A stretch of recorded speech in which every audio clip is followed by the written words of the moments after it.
진실은 이렇습니다. 대부분의 사람들은 스스로를 배신하는 방식으로 말합니다.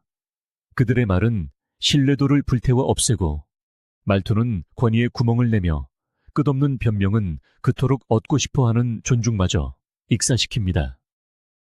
혹시 당신도 제 생각엔, 제가 느끼기엔 아마도 같은 말을 내뱉고 스스로가 얼마나 작아지는지 느껴본 적 없으신가요? 누구보다 많이 말했지만 방을 나서는 순간 아무도 내 말을 제대로 듣지 않았다는 사실을 깨달은 적은 없으신가요? 스토아 철학자들은 부주의한 말은 부주의한 정신을 비추는 거울과 같다고 경고했습니다. 오늘 우리는 이 불편한 진실을 파헤치려 합니다. 왜 당신의 말투가 당신을 투명인간으로 만드는지, 그리고 오직 소수만이 통달하는 그 힘을 어떻게 내 것으로 만들 수 있는지 말입니다. 이 이야기가 당신의 마음을 울린다면 구독하십시오. 저를 위해서가 아니라 당신 자신을 위해서입니다. 이것을 당신의 맹세로 삼으십시오.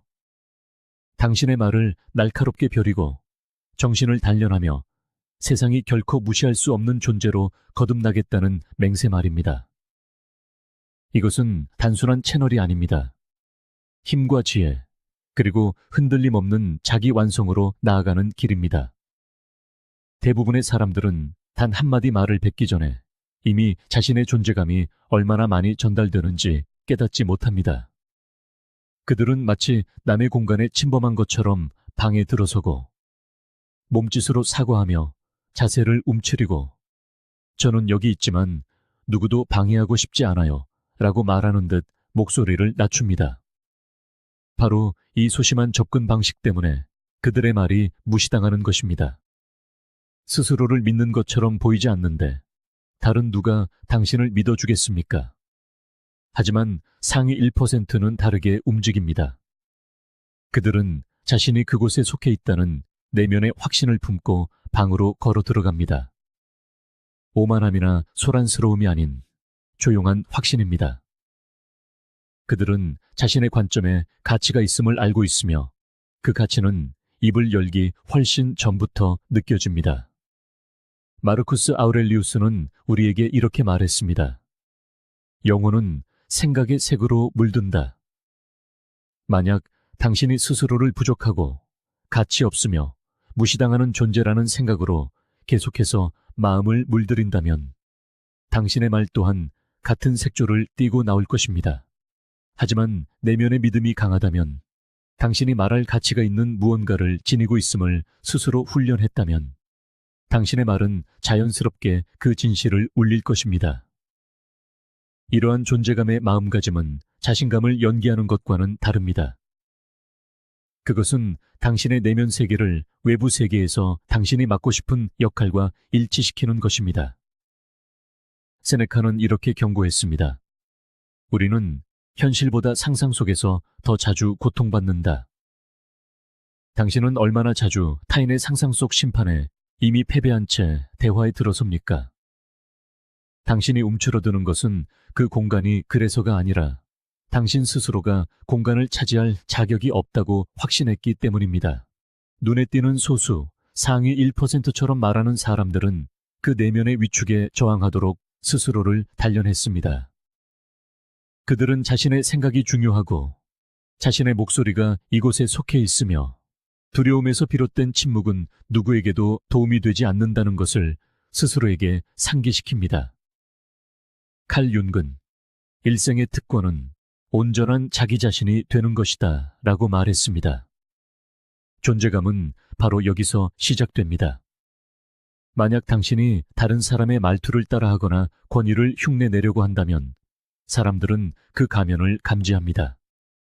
하지만 당신의 말이 진정성에서 우러나올 때, 당신이 연기하는 것이 아니라 온전한 당신 자신으로 서 있을 때 다른 사람들은 본능적으로 주목합니다. 윤근 진정성이 드물기 때문에 사람을 끌어당기는 힘이 있다는 것을 이해했습니다. 당신이 자신의 관점에 더 편안해질수록 인정을 받기 위해 싸울 필요가 줄어듭니다. 당신은 그저 그것을 지니고 다니게 될 뿐입니다. 당신이 존경하는 사람, 말을 할 때면 주변 공기마저 차분하게 만드는 사람을 떠올려 보십시오. 그가 가장 크게 소리치거나 모든 대화를 지배하기 때문일까요? 거의 그렇지 않습니다. 오히려 그들은 차분한 확신, 즉 자신의 목소리에 무게가 실려 있다는 무언의 자신감을 구현하기 때문입니다. 이것이 바로 존재감의 기술입니다. 미묘하지만 누구도 부정할 수 없습니다. 스토아 철학자들은 존중을 요구하는 대신 내면의 평정심을 기름으로써 이 자질을 매일 연마했습니다. 에픽테토스는 말했습니다. 자기 자신을 지배하지 못하는 자는 결코 자유로울 수 없다. 그리고 진실은 당신의 마음이 지배되면 당신의 말도 그 뒤를 따른다는 것입니다. 내면 세계가 혼란스럽고 의심으로 가득 차 있다면 당신의 말은 그것을 반영할 것입니다. 하지만 생각을 안정시키는 법을 배우고 평정심을 가지고 삶에 접근하도록 스스로를 가르쳤다면 당신이 입을 열 때 다른 사람들은 바로 그 단단한 영혼의 소리를 듣게 될 것입니다. 이것이 바로 상위 1%가 자신을 증명하기 위해 서두르지 않는 이유입니다. 그들은 주목을 받으려고 애쓰거나 침묵을 채우기 위해 말하거나 대중을 기쁘게 하기 위해 말을 왜곡하지 않습니다. 그들은 힘이 인정을 쫓는 데 있는 것이 아니라 명료함을 지니는 데 있음을 이해합니다. 침묵은 그들을 두렵게 하지 않습니다. 침묵 또한 그들 존재감의 일부이기 때문입니다. 그들이 말할 때는 잊힐까 두려워서가 아니라 할 말이 있기 때문입니다. 바로 이 절제력이 그들의 말에 힘을 부여합니다. 고요한 물이 모든 것을 맑게 비추듯 흔들림 없는 마음은 날카롭고 신중하며 명료한 말을 만들어냅니다. 소통의 많은 부분은 기술이 아니라 에너지입니다. 당신의 생각이 자세에 색을 입히는 방식, 당신의 신념이 말투를 형성하는 방식, 당신의 자아상이 모든 문장에 스며드는 방식 말입니다. 만약 당신이 모든 대화에 나는 스스로를 작게 만들어야 해, 나는 호감을 사야 해, 나는 기분을 상하게 하면 안 돼라는 생각으로 들어선다면 당신의 언어는 당신을 배신할 것입니다.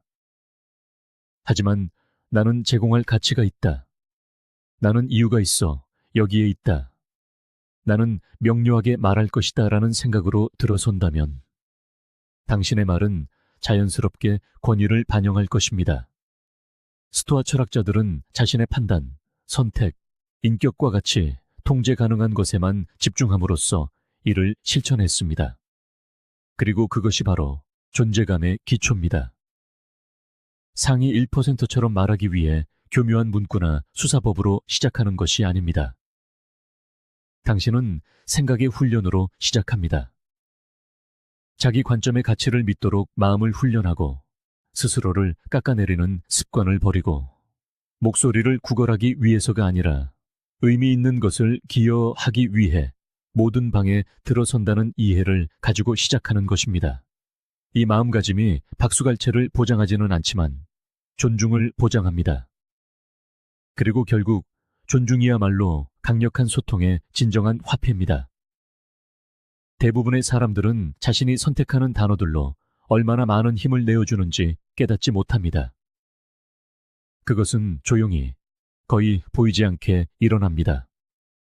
회의나 대화, 심지어 친구와 이야기할 때조차 당신은 자신의 요점을 명확하게 말하는 대신 부드러운 포장지로 감쌉니다. 이게 좋은 생각일 수도 있겠다고 생각해요. 제 느낌엔 아마 이런 식으로 해봐야 할 것 같아요. 이건 그냥 제 의견이지만 어쩌면 이게 효과가 있을지도 몰라요. 망설임의 단어가 하나씩 추가될 때마다 당신의 목소리에서 힘이 빠져나갑니다. 명확한 비전의 선언이 될 수 있었던 것이 불확실하게 들리는 무언가로 변하고 사람들은 즉시 그것을 알아차립니다. 권위는 당신이 무엇을 아느냐에만 달린 것이 아니라 얼마나 자신감 있게 전달하느냐에 달려 있습니다. 상위 1%는 이를 이해하기에 그들의 언어에서는 불필요한 수식어가 제거되어 있습니다. 그들은 자신의 판단을 신뢰한다는 것을 전달하는 방식으로 말하며 당신이 당신의 말을 믿을 때 다른 사람들도 믿게 될 것입니다. 칼 융은 말했습니다. 당신은 당신이 하겠다고 말하는 존재가 아니라 당신이 행하는 존재다. 하지만 소통에 있어서는 당신이 말하는 방식이 종종 당신이 무엇을 할 것인지를 드러냅니다. 만약 당신이 의심 섞인 말로 문장을 엮는다면 그것은 당신의 내면적 확신이 아직 뿌리 내리지 못했음을 보여줍니다. 만약 당신이 생각을 단호하게 말한다면 그것은 당신이 그 뒤에 설 준비가 되어 있음을 보여줍니다. 사람들은 당신 메시지의 내용뿐만 아니라 확신의 에너지 혹은 그 부재에 반응합니다. 약한 언어는 망설임을 신호하고 망설임은 다른 사람들에게 당신이 이끌 준비가 되지 않았음을 말해줍니다. 당신이 방에서 가장 똑똑한 사람이라도 상관없습니다. 만약 당신의 말이 불확실하게 들린다면 그 목소리는 멀리 가지 못할 것입니다. 누군가의 제안을 묵살했던 때를 생각해 보십시오. 그 아이디어가 틀려서가 아니라 그들이 말하는 방식이 주목할 가치가 없어 보이게 만들었기 때문은 아니었나요? 인간은 신뢰도의 지표로서 자신감의 신호를 찾도록 만들어졌습니다. 아리스토텔레스는 말했습니다. 우리는 우리가 반복적으로 행하는 것의 결과물이다. 그러므로 탁월함은 행동이 아니라 습관이다. 말을 부드럽게 하는 습관은 탁월함의 정반대입니다. 그것은 자기 파괴의 일상입니다. 그것을 반복함으로써 당신은 실제로는 그렇지 않을 때조차도 다른 사람들이 당신을 확신 없는 사람으로 보도록 훈련시키는 것입니다. 반대로 명료하게 말하는 습관은 훈련의 실천이 되어 다른 사람들이 당신을 보는 방식뿐만 아니라 당신이 스스로를 보는 방식까지 재구성합니다. 이것은 오만함에 관한 것이 아닙니다. 많은 사람들이 오해하는 지점입니다. 확신을 가지고 말하는 것이 항상 정답을 가지고 있다는 의미는 아닙니다. 그것은 당신의 관점을 사과 없이 깨끗하게 표현할 만큼 소중히 여긴다는 의미입니다. 세네카는 우리에게 상기시켰습니다. 일이 어려워서 우리가 도전하지 못하는 것이 아니라 우리가 도전하지 않기 때문에 일이 어려워지는 것이다. 당신이 진실을 직접적으로 말하기를 주저할 때 당신은 소통을 필요 이상으로 어렵게 만듭니다. 안정된 목소리와 간단한 문장이면 충분했을 것을 당신은 불안한 군더더기로 대화를 복잡하게 만듭니다. 누군가가 이 프로젝트를 다르게 해보는 걸 고려해봐야 할 것 같아요 라고 말하는 것과 접근 방식을 바꾸면 이 프로젝트는 더 빨리 진행될 겁니다 라고 말하는 것이 얼마나 다르게 느껴지는지 생각해 보십시오. 두 번째 문장은 더 명확할 뿐만 아니라 방향을 설정하고 사람들에게 어디로 움직여야 할지 알려줍니다. 첫 번째 문장은 의심과 망설임, 논쟁을 불러일으킵니다. 차이는 아이디어 자체가 아니라 그 뒤에 있는 자신감에 있습니다. 상위 1%는 결정의 순간에 불완전한 확신일지라도 그 확신이 추진력을 만들어낸다는 것을 압니다. 그리고 추진력은 종종 완벽함보다 더 가치가 있습니다. 언어는 또한 우리 자신의 심리를 형성하는 방식을 가지고 있습니다. 만약 당신이 끊임없이 나는 할 수 있을 거야.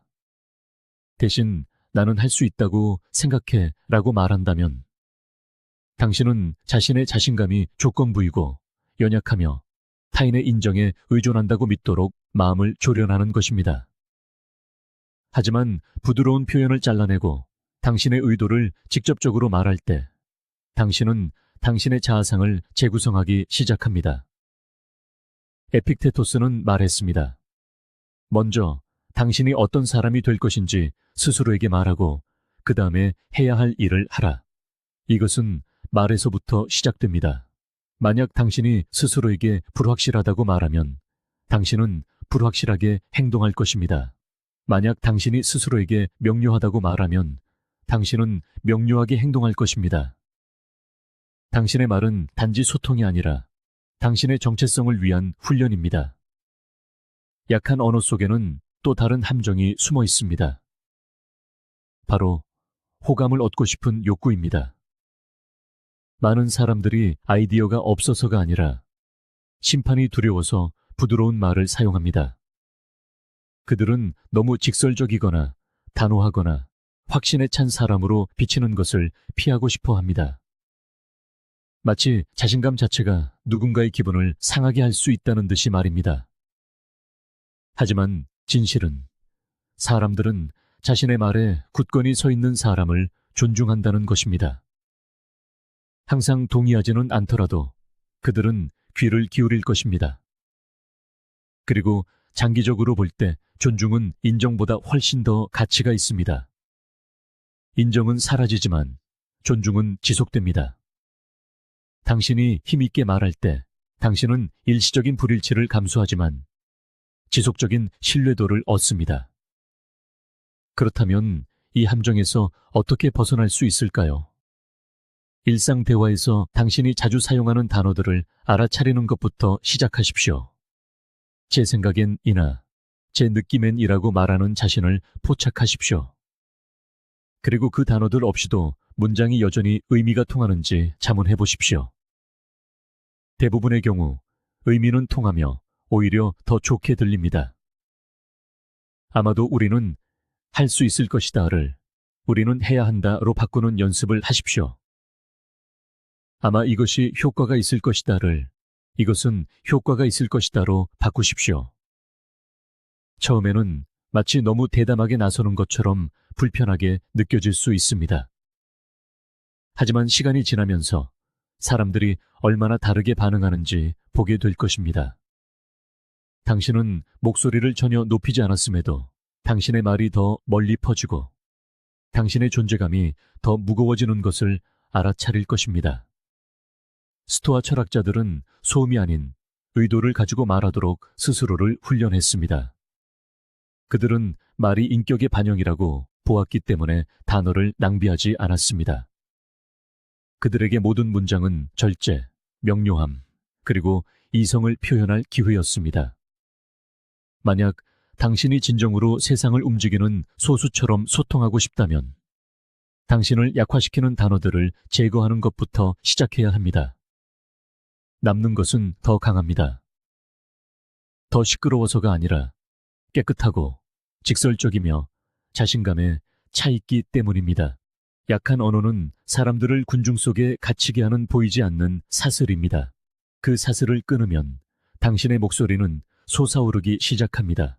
대부분의 사람들이 변명과 수식어 뒤에 숨는 사회에서 확신 그 자체는 희귀해지고 따라서 강력해집니다. 상위 1%처럼 말하는 것은 당신의 말이 스스로 설 자격이 있는 것처럼 말하는 것입니다. 그리고 일단 당신이 그렇게 하면 당신의 말은 정말로 그렇게 될 것입니다. 당신이 신뢰를 잃었던 순간들을 돌이켜보면 그것은 종종 당신이 무슨 말을 했는지가 아니라 어떻게 말했는지에 관한 것이었습니다. 무게를 실을 수 있었던 말들이 약하게 들렸던 것은 그 뒤에 있는 생각이 틀려서가 아니라 감정이 앞서서 전달을 흐렸기 때문입니다. 당신의 목소리가 좌절감에 높아질 때, 당신의 말투가 분노나 방어적인 태도로 흔들릴 때, 또는 당신의 말이 무질서한 홍수처럼 쏟아져 나올 때, 사람들은 당신의 메시지를 듣는 것을 멈추고 당신의 상태에 반응하기 시작합니다. 고조된 감정은 당신을 믿음직스럽기보다는 즉흥적으로 보이게 만듭니다. 그리고 신뢰가 전부인 세상에서 믿음직스럽지 않게 들리는 것은 존중을 잃는 가장 빠른 방법 중 하나입니다. 스토아 철학자들은 이것을 잘 알았습니다. 그들은 평정심을 유지하고 외부 환경이 자신의 반응을 좌우하도록 결코 힘을 내어주지 않기 위해 매일 스스로를 훈련했습니다. 에픽테토스는 제자들에게 상기시켰습니다.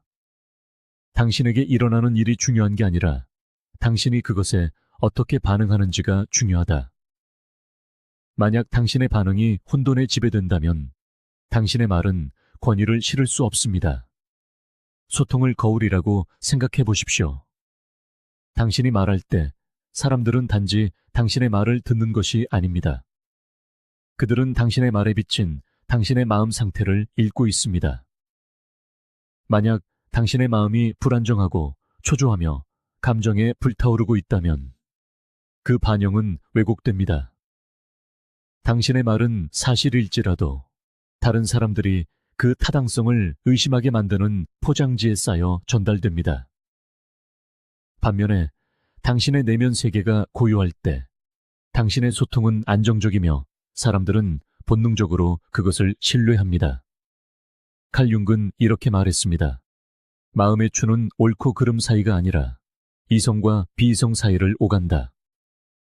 다시 말해, 감정이 지배할 때 지적인 생각조차도 비이성적으로 변할 수 있습니다. 균형이 없으면 당신의 말은 명료함보다는 감정의 배설에 가까워지고 그 변화는 당신의 영향력을 앗아갑니다. 이 함정을 뛰어넘는 리더들은 감정이 없는 사람들이 아닙니다. 그들도 다른 사람처럼 분노, 좌절, 열정을 경험합니다. 차이점은 그 감정들이 억제되지 않은 채 자신의 말 속으로 흘러 들어가는 것을 거부한다는 것입니다. 바람 속의 풀잎을 상상해 보십시오. 그것은 휘고 움직이지만 결코 부러지지 않습니다. 감정을 다스리는 리더들은 그와 같아서 유연하면서도 흔들림이 없습니다. 그들은 바람에 저항하지 않지만 그 힘에 부러지지도 않습니다. 그리고 그들이 말할 때 압박 속에서의 침착함은 강인함의 아우라를 만들어냅니다. 사람들은 그들의 말이 방에서 가장 커서가 아니라 가장 안정적이기 때문에 신뢰합니다. 세네카는 이렇게 썼습니다. 역경을 마주한 적 없는 사람보다 더 불행한 사람은 없다. 그는 스스로를 증명할 기회를 허락받지 못했기 때문이다.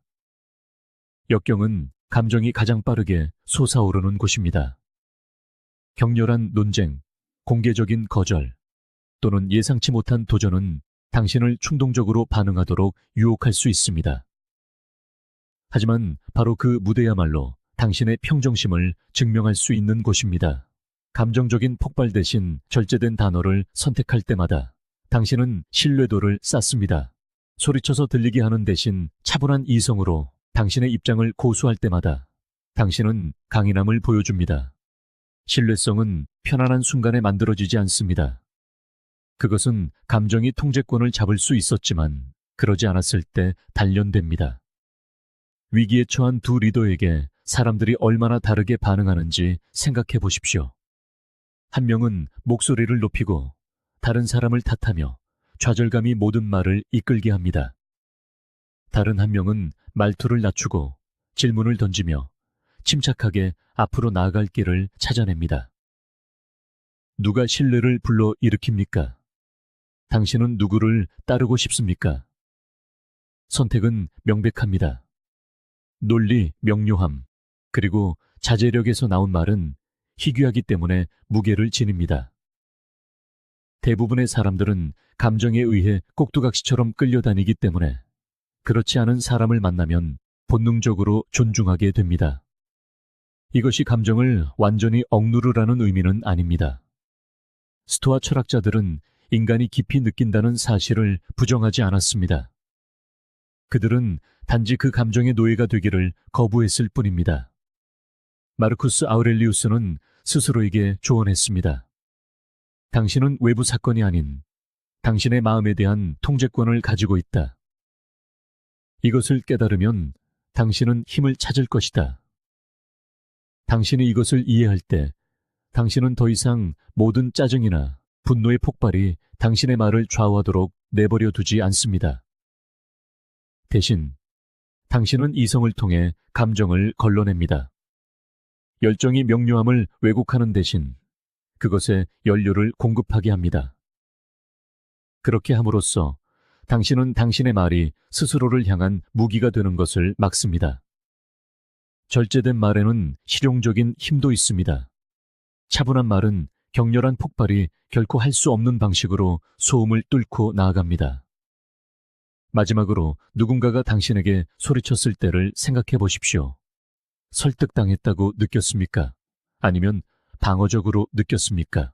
이제 마지막으로 누군가가 당신에게 침착하게 반대하며 흔들림 없는 확신으로 당신의 논리적 결함을 지적했을 때를 생각해 보십시오.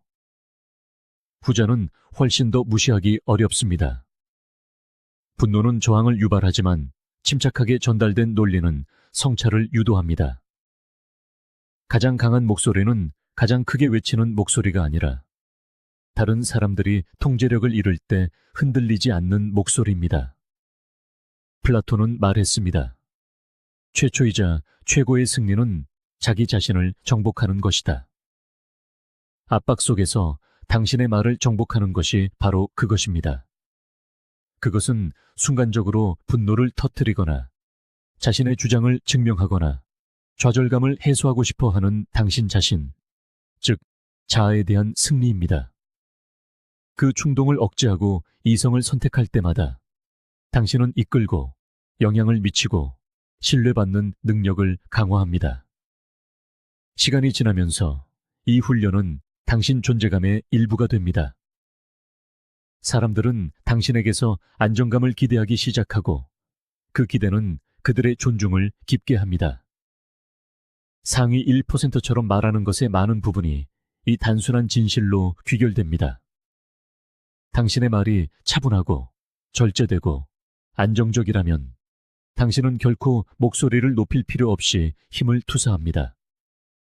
소음이 끊이지 않고 감정이 억제되지 않으며 사람들이 성찰하기보다 반응하는 세상에서 평정심을 가지고 말하는 드문 개인은 항상 두드러질 것입니다. 당신이 무슨 말을 하는지가 아니라 당신 안의 폭풍을 어떻게 다루는지가 당신의 목소리가 기억될지 잊힐지를 결정합니다. 그리고 자신의 감정을 통제하는 사람은 단지 말을 다스리는 것이 아니라 자기 자신을 다스리는 것입니다. 권위는 종종 오해받습니다. 많은 사람들은 그것이 방에서 가장 큰 목소리, 모든 대화를 지배하며 다른 사람의 말을 끊고 모두가 듣도록 강요하는 사람에 관한 것이라고 가정합니다. 하지만 진정한 권위는 목소리의 크기에 관한 것이 아닙니다. 힘에 관한 것도 아닙니다. 그것은 존재감, 의도, 그리고 명료함에 관한 것입니다. 그것은 단지 침묵을 채우기 위해 말하는 사람과 다른 사람들이 멈춰서서 주목하게 만드는 방식으로 말하는 사람의 차이입니다. 당신의 말에 무게가 실리면 사람들은 귀를 기울입니다. 무게가 없으면 사람들은 멀어집니다. 모든 대화는 당신이 당신의 권위를 강화하거나 약화시키는 무대이며 상위 1%는 누구보다 이것을 잘 압니다. 그들은 결코 목적의식 없이 토론에 참여하지 않습니다. 그들은 자신이 왜 거기에 있는지, 무엇을 성취하고 싶은지, 그리고 자신의 말이 정확하게 전달되도록 어떻게 다듬어야 하는지를 압니다. 권위가 실제로 어떻게 느껴지는지 생각해 보십시오. 그것은 끝없는 말의 흐름이나 세부 사항으로 가득 찬 연설이 아닙니다. 그것은 소음을 뚫고 나아가는 몇 개의 신중한 문장이 날카롭게 내리치는 것과 같습니다. 스토아 철학자들은 이 원리를 이해했습니다. 세네카는 이렇게 썼습니다. 사랑받고 싶다면 사랑하라. 그의 요점은 간단했습니다. 영향력을 원한다면 그것을 구현하는 방식으로 살라는 것입니다. 말의 권위도 마찬가지입니다. 당신의 말이 중요해지기를 원한다면 그것들이 이미 중요한 것처럼 말해야 합니다. 그것은 장황하게 말하거나 말끝을 흐리거나 요점을 말하기 전에 사과하지 않는 것을 의미합니다. 당신이 스스로를 의심하거나 과도하게 설명하는 순간 당신의 말의 무게는 증발하기 시작합니다. 권위는 당신이 무엇을 약속하는지에만 있는 것이 아니라 당신이 어떻게 전달하는지에 있습니다. 당신의 말투가 확신을 보이고 당신의 단어 선택이 명료함을 보인다면 사람들은 당신의 요점을 분석하기도 전에 당신의 진지함을 느낍니다. 권위는 확신에 살아있는 표현입니다. 그것은 당신의 내면적 믿음이 너무나 확고해서 당신의 외부의 말이 강철처럼, 즉 직설적이고 단호하며 흔들림 없이 나올 때입니다. 상위 1%는 소리칠 필요가 없습니다. 그들의 말투에 이미 그 강철이 담겨 있기 때문입니다. 권위의 또 다른 표시는 당신과 다른 사람들의 시간에 대한 존중입니다. 리더들은 시간을 낭비하지 않기 때문에 말을 낭비하지 않습니다. 그들은 모든 교류에는 대가가 따른다는 것을 인식하고, 그래서 칼날처럼 자신의 말을 날카롭게 다듬습니다. 칼날을 생각해 보십시오. 모든 것을 베려고 하지 않습니다. 필요한 곳을 정확하게 베어냅니다. 권위란 그런 것입니다. 적시에 던지는 정확한 한마디가 횡설수설하는 10분의 설명보다 훨씬 더 큰 영향력을 가집니다. 하지만 권위는 단순히 효율성에 관한 것이 아닙니다. 방향성에 관한 것이기도 하죠. 뚜렷한 목적 없이 어떤 공간에 들어서는 순간, 당신은 다른 사람들의 의제에 휘둘리게 됩니다. 반응하고 공허한 말을 덧붙이고 주제에서 벗어난 이야기로 표류하게 되죠. 엘리트들은 말하기 전에 마음을 준비하기에 이를 피합니다. 그들은 스스로에게 묻습니다. 이 대화에서 내가 원하는 결과는 무엇인가? 이 질문이 그들의 소통 방식을 결정합니다. 결과가 명료함이라면 명료하게 말합니다. 결과가 결정이라면 결정하기 위해 말합니다. 이것이 그들의 말이 힘있게 전달되는 이유입니다. 그들의 말은 의도에 의해 인도됩니다.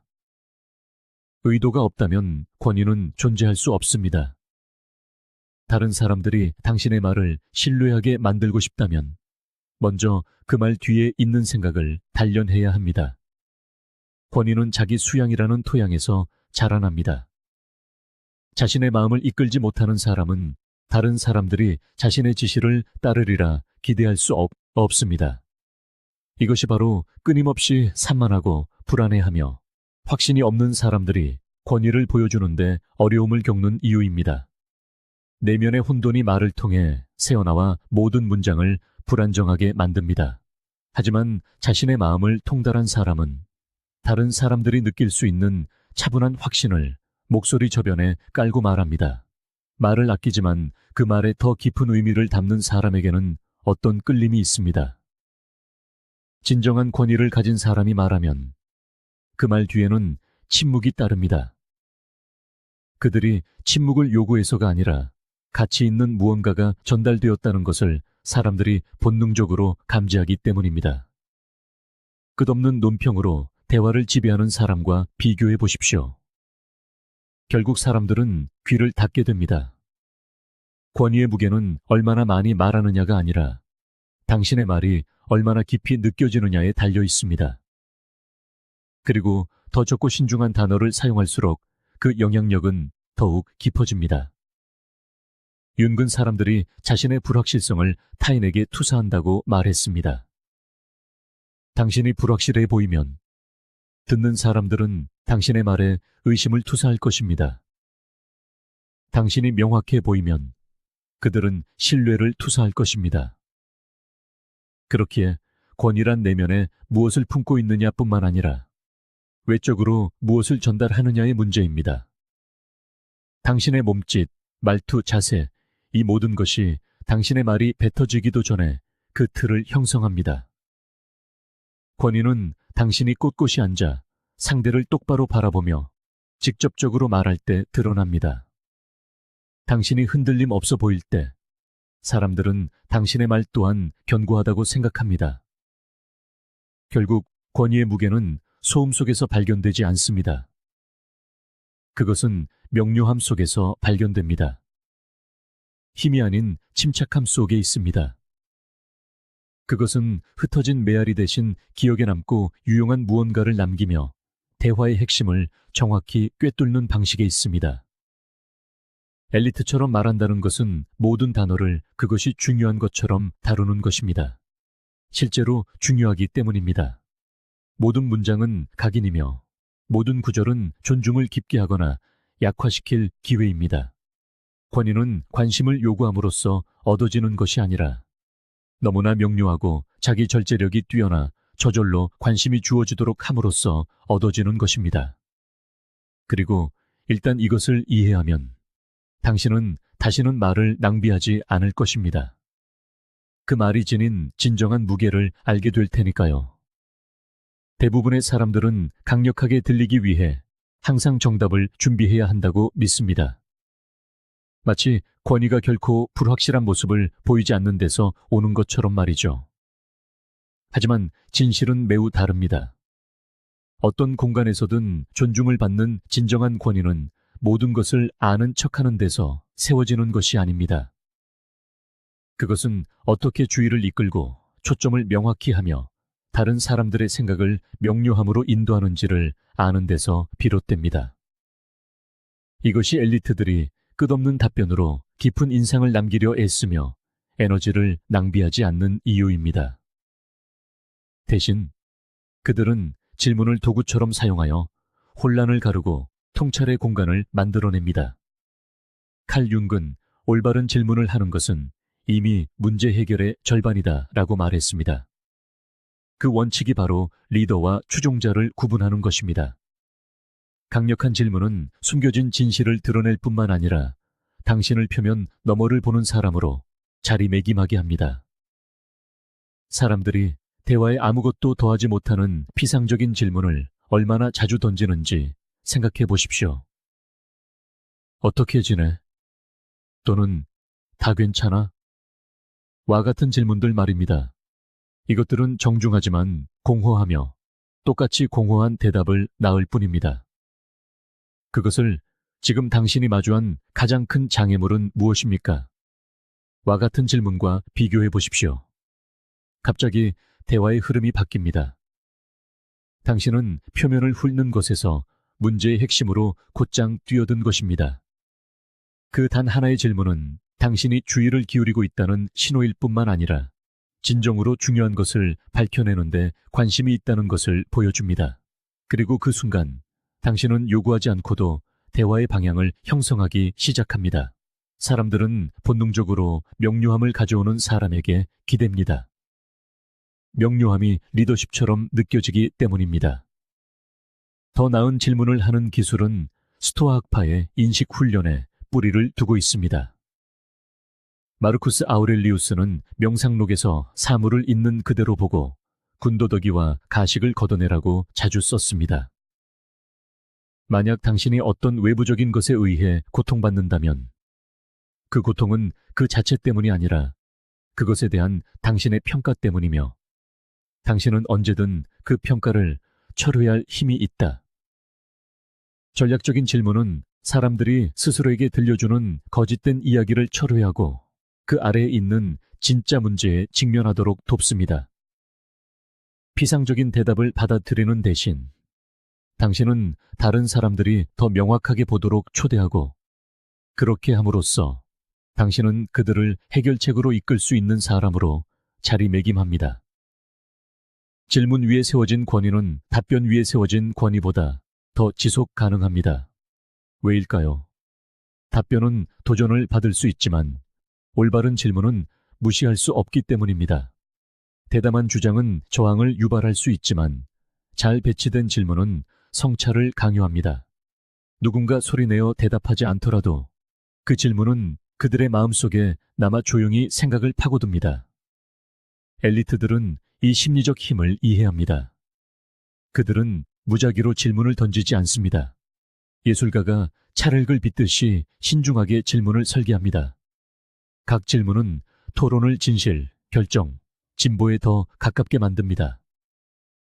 사람들은 종종 마음속에서 문제를 과장하고 두려움이 관점을 왜곡하도록 내버려 둡니다. 그에 대한 증거는 무엇입니까? 또는 어떤 데이터가 이것을 뒷받침합니까? 라고 물음으로써 당신은 감정의 안개를 걷어내고 그 사람을 논리로 되돌려 놓습니다. 그 순간 당신은 대화를 이끌고 있을 뿐만 아니라 현실에 기반을 두게 하고 있습니다. 그리고 다른 사람들을 현실에 발붙이게 하는 것은 권위의 가장 확실한 신호 중 하나입니다. 이러한 실천이 더욱 강력한 이유는 당신이 그 방에서 가장 똑똑한 사람이 될 것을 요구하지 않기 때문입니다. 그것은 당신이 듣고 관찰하며 문제의 핵심을 정확하게 찌르는 법을 알 것을 요구합니다. 플라톤은 말했습니다. 현자는 할 말이 있기에 말하고 어리석은 자는 무엇이든 말해야 하기에 말한다. 강력한 질문을 하는 것은 단지 침묵을 채우기 위해 말하는 함정으로부터 당신을 보호합니다. 더 많은 말로 토론을 어지럽히는 대신 당신은 다른 사람들이 미처 고려하지 못했던 진실을 드러낼 공간을 엽니다. 그렇게 함으로써 당신은 대화를 지배할 필요 없이 그 공간의 경로를 바꾸는 사람이 됩니다. 전략적인 질문은 또한 신뢰를 쌓는 방법입니다. 당신이 올바른 질문을 할 때 사람들은 존중받는다고 느낍니다. 그들은 당신이 준비된 답변으로 그들을 스쳐 지나가는 것이 아니라 실제로 그들의 어려움이나 관점의 핵심을 이해하려고 노력하고 있다는 것을 인식합니다. 이것은 당신에게 관심보다 더 가치 있는 것을 가져다 줍니다. 바로 존중입니다. 그리고 일단 존중이 주어지면 영향력은 자연스럽게 따라옵니다.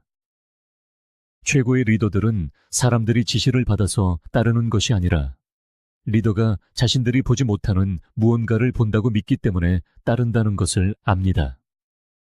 질문은 그 믿음으로 가는 다리입니다. 이 기술은 하룻밤 사이에 나타나지 않습니다. 연습이 필요합니다. 자신의 의견을 서둘러 내놓으려는 충동을 억제하고 대신 잠시 멈춰 올바른 질문을 구성하는 것이 필요합니다. 그것은 무엇이 해결되어야 하는지 뿐만 아니라 상대방이 그것을 어떻게 받아들일지에 대해서도 생각할 것을 요구합니다.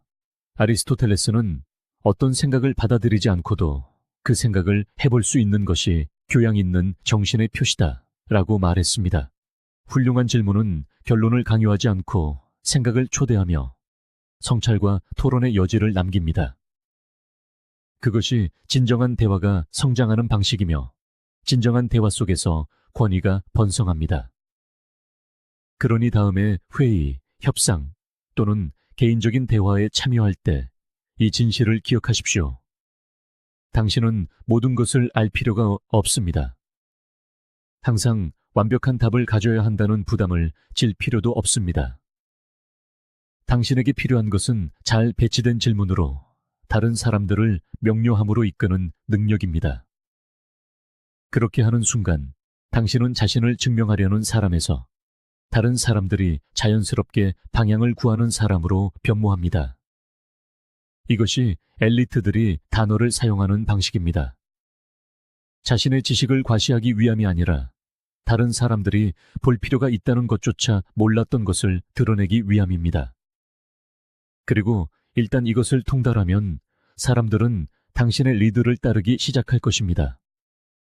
당신이 강요해서가 아니라 당신의 질문이 앞으로 나아갈 길을 비추었기 때문입니다.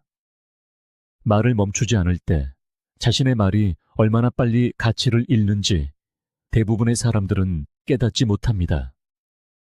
그들은 더 많은 세부 사항을 추가하고 자신을 반복하며 메시지를 부드럽게 만들면 더 설득력 있게 들릴 것이라고 믿습니다. 사실은 정반대의 일이 일어납니다. 요점을 맴돌수록 요점은 약해집니다. 말에 대한 자신감은 말을 쏟아내는 데서 오는 것이 아니라 언제 멈춰야 하는지를 아는 데서 나옵니다. 명료하고 절제 있게 전달된 단 한 문장이 종종 긴 설명보다 더 큰 무게를 지닙니다. 비행기가 결국 착륙해야 하듯이 당신의 말도 결론에 도달해야 합니다. 계속해서 상공을 맴돈다면 듣는 사람은 조바심을 내고 메시지의 영향력은 증발해버립니다. 절제라는 원칙이 바로 평범한 소통가와 진정한 권위를 지닌 소수를 구분하는 것입니다. 절제는 냉정함이나 거리를 의미하지 않습니다. 그것은 말의 힘만큼이나 침묵의 힘을 소중히 여기는 것을 의미합니다. 자신감은 말이 숨쉴 공간을 줍니다. 듣는 사람에게 성찰하고 흡수하고 고려할 시간을 줍니다. 세네카는 중요한 것은 양이 아니라 질이다라고 썼습니다. 이것은 삶뿐만 아니라 소통에도 직접적으로 적용됩니다. 자신감이 부족한 사람들은 끝없는 정당화의 층 아래에 자신의 생각을 묻어버립니다. 자신을 확신하는 사람들은 몇 마디 명확한 말로 충분하다고 믿으며 다른 사람들은 본능적으로 그것을 존중합니다. 당신이 무언가를 한번 단호하고 군더더기 없이 말할 때 당신은 당신의 말에 무게를 부여합니다. 칼 윤근, 모든 혼돈 속에는 질서가 있고 모든 무질서 속에는 비밀스러운 순서가 있다고 믿었습니다. 장황한 말은 일종의 언어적 혼돈입니다. 그것은 당신의 생각이 흩어져 있고 여전히 질서를 찾고 있음을 암시합니다. 하지만 당신이 절제 있게 말하고 소음을 걷어낼 때 당신은 당신의 생각 속에 숨겨진 구조를 드러냅니다. 사람들은 당신이 이미 내면에서 명료함을 찾는 작업을 마친 사람이라고 느끼기 시작합니다. 그 인상은 신뢰를 낳고 신뢰는 영향력의 기초가 됩니다. 그렇기에 절제의 원칙은 진실을 감추는 것이 아니라 그것을 정확하고 차분한 통제력으로 전달하는 것입니다. 끊임없이 자신을 반복하는 사람의 말을 마지막으로 들었던 때를 생각해 보십시오.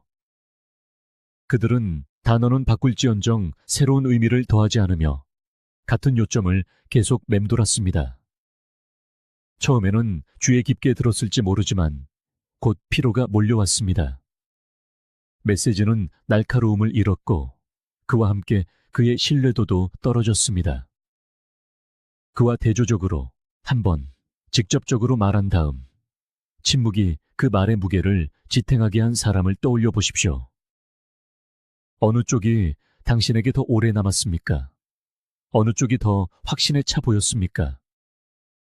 이것이 바로 역사상 위대한 지도자와 사상가들이 단어를 신중하게 선택하고 아껴서 전달한 이유입니다. 권위는 결코 과잉 속에 있지 않습니다. 그것은 정확성 속에 있습니다. 아리스토텔레스는 더 많이 알수록 더 많이 모른다는 것을 깨닫게 된다고 말했습니다. 현명한 사람들은 자신의 역할이 할 수 있는 모든 말로 다른 사람을 압도하는 것이 아니라 그 순간에 진정으로 중요한 것에 집중하는 것임을 이해합니다. 너무 많은 말은 종종 불안감, 인정받고 싶은 숨겨진 욕구 또는 오해받을 것에 대한 두려움을 드러냅니다. 하지만 명료함은 인정을 필요로 하지 않습니다. 용기를 필요로 합니다. 완충 장치를 덧붙이지 않고 자신의 주장을 고수할 용기. 끊임없는 반복 없이도 그 의미가 충분히 강하다는 것을 믿는 용기. 절제의 원칙은 그 핵심에 있어 당신의 말이 홀로 서게 하는 용기입니다. 또한 절제가 보호하는 효과적인 소통에는 리듬이 있습니다. 음표 사이에 쉼을 허용하지 않는 음악가를 상상해 보십시오. 멜로디는 끊임없는 소리에 무게 아래 무너질 것입니다. 음악의 형태와 의미를 부여하는 것은 바로 음표 사이의 공간입니다. 말도 마찬가지입니다. 너무 많은 설명, 너무 많은 정당화는 메시지에서 리듬을 앗아갑니다. 숙련된 음악가처럼 최고의 소통가들은 언제 멈추고 언제 침묵이 순간을 지탱하게 하며 언제 공연이 늘어지기 전에 끝내야 하는지를 압니다. 그 리듬을 존중함으로써 그들은 날카롭고 의도적이며 강력하게 느껴지는 소통을 창조합니다. 마르쿠스 아우렐리우스는 이렇게 썼습니다. 선한 사람이 어떠해야 하는지에 대해 더 이상 시간을 낭비하지 마라. 그저 선한 사람이 되어라. 소통에 있어서도 당신의 요점이 타당하다는 것을 증명하기 위해 더 이상 말을 낭비하지 마십시오. 그냥 그것이 타당한 것처럼 말하십시오. 그렇게 할 때 당신은 다른 사람들에게 당신이 자신의 판단을 신뢰한다는 신호를 보냅니다. 그리고 사람들이 그것을 감지할 때 그들은 당신을 신뢰하기 시작합니다. 절제는 자연스러운 권위의 분위기를 만듭니다. 당신이 진실을 숨기고 있어서가 아니라 그것을 전달하는 방식에서 절제력을 보여주기 때문입니다. 당신이 사용하는 단어가 적을수록 각 단어는 더 가치 있게 됩니다. 이것은 실천하기 쉽지 않습니다. 특히 모든 사람이 자신의 목소리를 내고 자신을 방어하며 끝없이 말하며 자신의 가치를 증명하려 서두르는 세상에서는 더욱 그렇습니다. 하지만 통달은 그 충동에 저항하는 데 있습니다. 절제는 각 단어를 무게를 지닌 것처럼 방의 분위기를 바꿀 힘이 있는 것처럼 다루도록 가르칩니다. 엘리트들은 더 많이 말함으로써 관심을 쫓지 않습니다. 그들은 더 적게 말함으로써 관심을 얻습니다. 모든 구절은 신중하고 모든 쉼은 의도적이며 그 결과 그들의 목소리는 대화가 끝난 후에도 오랫동안 남아 있습니다. 절제의 원칙은 가장 높은 형태의 소통 중 하나입니다.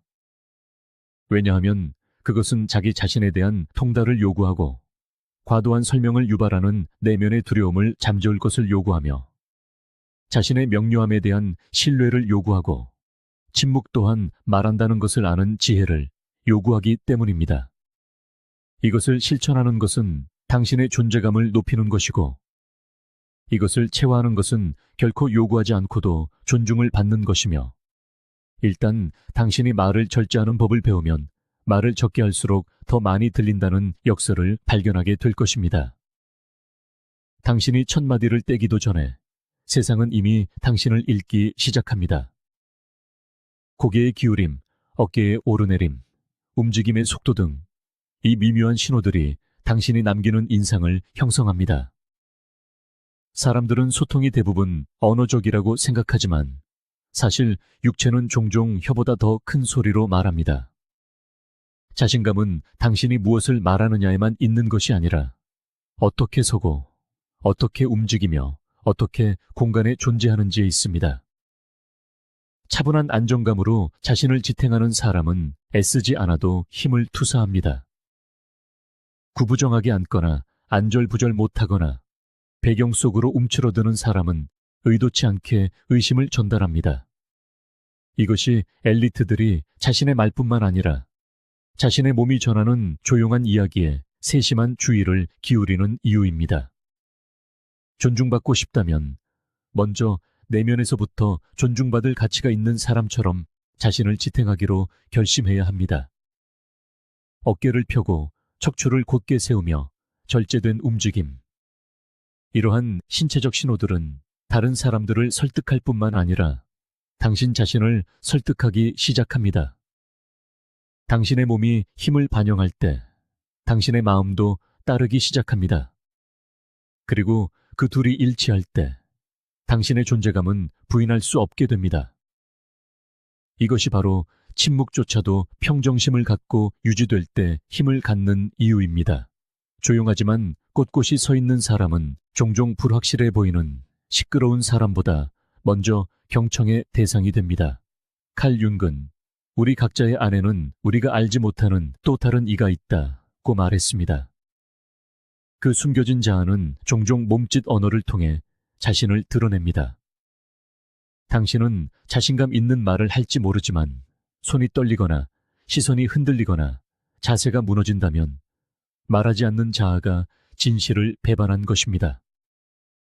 사람들은 이 모순을 종종 무의식적으로 알아차립니다. 그들은 무언가 일치하지 않는다고 느끼고 당신에 대한 신뢰는 약해집니다.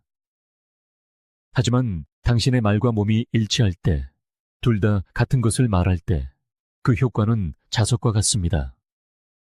당신은 더 이상 자신감을 연기하는 사람처럼 보이지 않고 그것을 체화한 사람처럼 보입니다. 방에 있는 어떤 사람이 말도 하지 않았는데 당신의 마음을 끌었던 마지막 순간을 생각해 보십시오.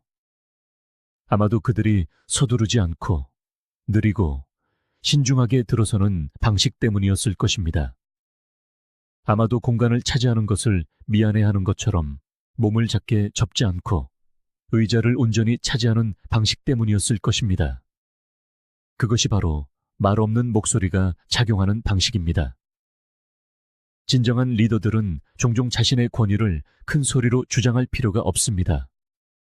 왜냐하면 그들의 자세, 고요함, 시선이 이미 분위기를 설정하기 때문입니다.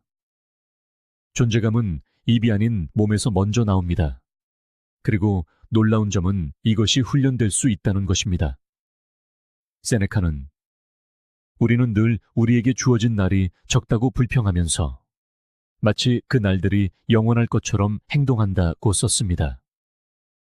소통에 있어서도 많은 사람들이 인상을 남길 시간이 무한한 것처럼 행동하며 그것을 낭비합니다. 안절부절 못하고 발을 끌며 시선을 피합니다. 하지만 매 순간 다른 사람들은 결론을 내리고 있습니다. 당신의 몸은 끊임없는 메신저이며 모든 제스처는 권위의 인상을 강화하거나 약화시킵니다. 이 순간들을 소중히 여기는 것은 당신을 의도적으로 행동하게 만듭니다. 마치 모든 움직임, 모든 시선이 당신의 메시지의 일부인 것처럼 행동하게 합니다. 이것이 엘리트들이 자신의 말뿐만 아니라 자신의 존재감을 통제하는 이유입니다. 그들은 불안한 습관이 주의를 흩트리는 것을 허용하지 않습니다. 안절부절 못함이 자신을 배반하게 두지 않습니다. 대신 그들은 고요함을 힘의 한 형태로 사용합니다. 테이블 위에 차분하게 놓인 안정된 손은 종종 끝없이 흔들리는 불안한 손보다 더 많은 것을 전달합니다. 몇 가지 신중한 제스처가 수백 개의 정신없는 제스처보다 더 큰 힘을 가집니다. 몸짓 언어의 권위는 더 많이 하는 것에서 오는 것이 아니라 더 큰 의도를 가지고 더 적게 하는 것에서 옵니다. 절제의 원칙이 말에 힘을 주듯이 움직임의 절제는 존재감에 힘을 줍니다. 자신을 지탱하는 방식에 자신감을 가지십시오. 당신의 몸이 다른 사람들이 당신의 말에서 느끼기를 바라는 안정감을 반영하게 하십시오. 이것은 경직됨을 의미하지 않습니다. 진정한 권위는 경직된 것이 아닙니다. 이완되고 균형 잡혀 있으며 자연스럽습니다. 그것은 너무 애쓰는 사람의 굳은 자세가 아니라 스스로를 신뢰하는 사람의 침착한 편안함입니다. 그 편안함이 다른 사람들도 당신을 신뢰하게 만듭니다. 몸짓 언어라는 말 없는 목소리는 당신이 인지하든 못하든 항상 활성화되어 있습니다. 사람들은 당신이 자신을 설명할 기회를 갖기도 전에 끊임없이 그것을 읽고 끊임없이 그것에 반응합니다. 그렇다면 문제는 당신의 몸이 소통하고 있는지 여부가 아닙니다. 그것은 항상 소통하고 있습니다. 문제는 그것이 힘을 전달하는지, 약점을 전달하는지, 확신을 전달하는지, 의심을 전달하는지, 존재감을 전달하는지, 부재를 전달하는지입니다. 엘리트들은 이 목소리를 운에 맡기는 대신 통달하기로 선택합니다. 그들은 일단 몸이 말과 일치하면 더 이상 권위를 강요할 필요가 없다는 것을 압니다. 당신은 그저 그것을 지니고 다니면 되고 다른 모든 사람들은 그것을 느낍니다. 당신의 목소리는 내면 세계와 외부 세계를 잇는 다리입니다. 사람들이 당신의 의도를 판단하기 전에, 당신의 아이디어를 평가하기 전에 그들은 당신의 목소리를 경험합니다. 목소리가 떨리거나 희미해지거나 속삭임으로 사라진다면 당신의 말이 견고하더라도 그들은 망설임을 감지합니다. 불필요한 힘으로 목소리가 높아진다면 당신이 옳더라도 그들은 방어적인 태도를 감지합니다. 하지만 당신의 목소리가 긴장되지 않으면서도 단단하고 차갑지 않으면서도 안정적인 명료함을 담고 있을 때 그것은 확신을 알립니다. 그것은 다른 사람들에게 당신이 말하는 것을 믿고 있으며 그 뒤에 서 있다는 것을 말해줍니다. 그리고 사람들은 스스로를 신뢰하는 것처럼 들리는 목소리를 신뢰합니다. 그 신뢰는 우연히 생기지 않습니다. 그것은 훈련, 연습, 그리고 다른 어떤 악기를 다루듯 목소리를 세심하게 다듬는 데서 나옵니다. 음악가가 악기를 마스터하는 방법을 생각해 보십시오. 그들은 시끄러운 연주로 시작하지 않습니다. 통제력을 배우는 것부터 시작합니다. 바이올리니스트는 손가락을 정밀하게 움직이도록 훈련해야 합니다. 피아니스트는 콘서트홀로 나아가기 전에 몇 시간 동안 스케일을 마스터해야 합니다. 당신의 목소리도 다르지 않습니다.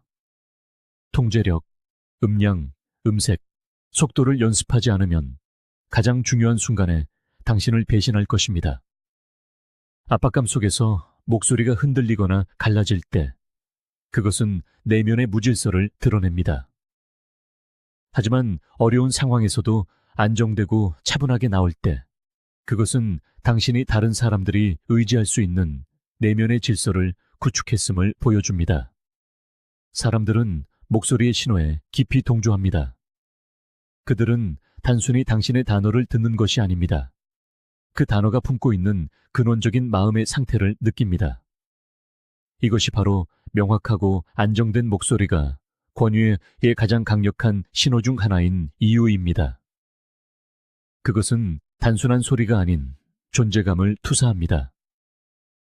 사람들이 흔히 저지르는 실수는 목소리의 힘을 성량과 동일시하는 것입니다. 소리를 지른다고 해서 당신이 강력해지는 것은 아닙니다. 오히려 불안해 보일 뿐입니다. 진정한 목소리의 권위는 억지로 내는 힘이 아닌 울림에서 나옵니다. 공간을 지배하려는 듯한 시끄러운 목소리보다 방 안을 가득 채우는 차분한 목소리가 훨씬 더 큰 영향력을 가집니다. 아리스토텔레스는 말했습니다. 자기 자신을 절제하는 사람이 자유로운 사람이다. 그 자유에는 목소리를 무리하게 쥐어짜거나 과장하려는 충동으로부터의 자유도 포함됩니다. 그런 충동에서 자유로워질 때 당신의 목소리는 자연스럽고 힘있으며 설득력을 갖게 됩니다. 하지만 목소리의 힘은 연설이나 공식적인 자리만을 위한 것이 아닙니다. 그것은 우리의 일상적인 대화를 만들어갑니다. 똑같은 지시를 하는 두 사람을 상상해 보십시오. 한 명은 공간을 차지하는 것조차 미안해하듯 흔들리는 톤으로 조용히 말합니다. 다른 한 명은 확신에 찬 차분하고 안정된 목소리로 같은 말을 전달합니다. 당신은 누구를 따르겠습니까? 누구를 더 존중하게 될까요? 달라진 것은 내용이 아닙니다. 바로 전달 방식입니다. 사람들은 본능적으로 확신에 찬 목소리를 신뢰하도록 만들어져 있습니다. 목소리의 힘을 기른다는 것은 단지 당신의 말이 어떻게 들리는지를 바꾸는 것이 아닙니다. 당신이라는 사람이 어떻게 인식되는지를 바꾸는 것입니다. 이러한 단련에는 인내심이 필요합니다. 몸을 단련하는 것처럼 목소리를 단련하는 것 또한 매일의 수련입니다. 이는 언제 목소리가 속삭임으로 사그라드는지, 언제 말을 너무 빨리 하는지, 언제 긴장감 때문에 목소리가 위축되는지를 알아차리는 것을 의미합니다. 그리고 의식적으로 속도를 늦추고 호흡하며 당신의 말에 무게를 싣는 연습을 하는 것입니다. 목소리의 힘에는 감성적인 차원도 존재합니다. 사람들은 무슨 말을 들었는지만 기억하는 것이 아니라 그 말이 어떤 느낌을 주었는지를 기억합니다. 안정되고 명료한 힘 있는 목소리는 두려움을 잠재우고 용기를 북돋우며 신뢰를 만들어낼 수 있습니다. 역사는 위대한 지도자들을 그들의 사상뿐만 아니라 그 사상을 사람들의 마음에 전달했던 목소리로 기억합니다. 말은 아이디어 그 자체이지만 그 말에 생명을 불어넣는 것은 바로 목소리입니다. 그 생명력이 없다면 아무리 위대한 생각이라도 공허하게 들릴 뿐입니다. 하지만 생명력이 있다면 아주 단순한 진실도 산을 움직일 수 있습니다. 플라톤은 말했습니다. 시작이 일의 가장 중요한 부분이다. 당신이 말할 때마다 당신의 목소리가 바로 그 시작입니다. 목소리는 그 뒤에 이어질 모든 것의 틀을 결정합니다. 만약 망설임으로 시작한다면 대화가 끝날 때까지 힘겹게 상황을 만회하려 애써야 할 것입니다. 하지만 명료함으로 시작한다면 즉시 분위기를 주도하게 되고 사람들은 당신의 리드를 따를 가능성이 훨씬 높아집니다. 존중을 얻고 싶은 사람에게 목소리의 힘이 선택이 아닌 필수인 이유가 바로 여기에 있습니다. 결국 당신의 목소리는 단순한 소리 그 이상입니다. 그것은 당신 내면의 안정감을 밖으로 증명하는 것입니다. 소위 엘리트들은 이 사실을 이해합니다. 그래서 그들은 자신의 생각과 행동을 다스리는 것과 똑같은 규율로 자신의 목소리를 다스립니다. 시간이 지나고 목소리를 계속해서 다듬어감에 따라 당신의 목소리는 말을 넘어선 무언가가 됩니다. 바로 존재감입니다. 사람들은 당신의 말을 듣는 것을 넘어 당신을 느끼게 될 것입니다.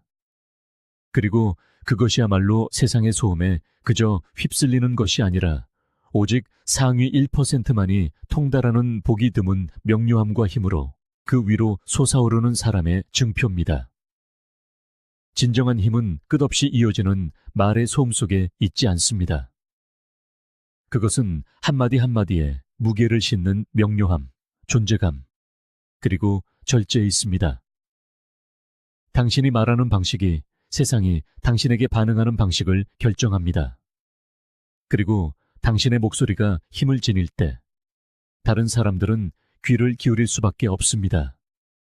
기억하십시오. 모든 통달은 내면에서 시작되며 당신의 말은 그 내면적 경지의 증거입니다. 이 길을 계속해서 갈고 닦고 싶다면 화면에 추천된 영상 중 하나를 시청하십시오.